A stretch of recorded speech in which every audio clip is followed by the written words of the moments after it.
આજે અહીંયા અમારો સમસ્ત રાજપૂત સમાજ છોટાઉદેપુર જિલ્લાનો અહીંયા ઉપસ્થિત થયો છે. અમારું જે સંકલન સમિતિ જે અમદાવાદથી અમને જે મેસેજ ફોરવર્ડ કર્યા છે એની વિશે આજે વિસ્તૃતમાં ચર્ચા થઈ છે. અમે આખા છોટાઉદેપુર જિલ્લામાં જે પણ રાજપૂતો વસવાટ કરે છે અને અમારી સાથે જે સર્વ સમાજ વસે એમને અમે સાથે રાખીને આખાએ સમાજે ભાજપ વિરોધી મતદાન કરી ભારતીય જનતા પાર્ટીના જે ઉમેદવાર છે એને હરાવી આ ભારતીય જનતા પાર્ટીને અમે સબક શીખવાડવા માટે અહીંયા ઉપસ્થિત થયા છે. અમે ઘરે ઘરે ગામડે સ્વખર્ચે બિલકુલ સ્વખર્ચે ઘરે ગામડે જઈને અમે તમામ નાગરિકને જાગૃત કરીશું. બાપુ તરીકે હુલામના નામથી અમને બધા બોલાવે છે. અમને સૌ માન સન્માન આપે છે. અમારી વાતનું સૌ માન રાખશે અને જ્યારે કોઈ પણ સમાજને જરૂર પડે છે ત્યારે આ રાજપૂત સમાજ ઈમાનદારીથી કોઈ પણ સ્વાર્થ વગર તેમની સાથે રહ્યા છે.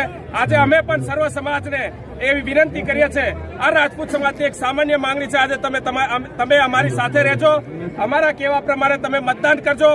આ રાજપૂત સમાજ કોઈ દિવસ ઋણ ભૂલતો નથી. તમે જે પણ ઋણ અમારા પર અદા કરશો એ અમે સમયે ચૂકવશું. તમારી સાથે એક ક્ષણ માટે અમે ઉભા રહીશું. બિલકુલ કેસ તો તે જ દિવસે મૂકી દીધા જ્યારે અમે છેલ્લી લાસ્ટ ડેટ આપી હતી વોર્નિંગ 19 તારીખ કે રૂપાલા સાહેબ જો ફોર્મ ખેંચી લેશે તો અમે ભાજપ સાથે છું. પણ ભારતીય જનતા પાર્ટી અમારી વાત નથી સ્વીકારી.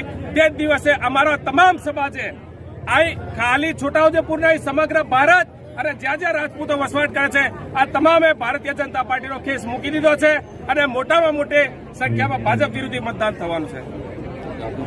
મિનેશ પરમાર, છોટાઉદેપુર.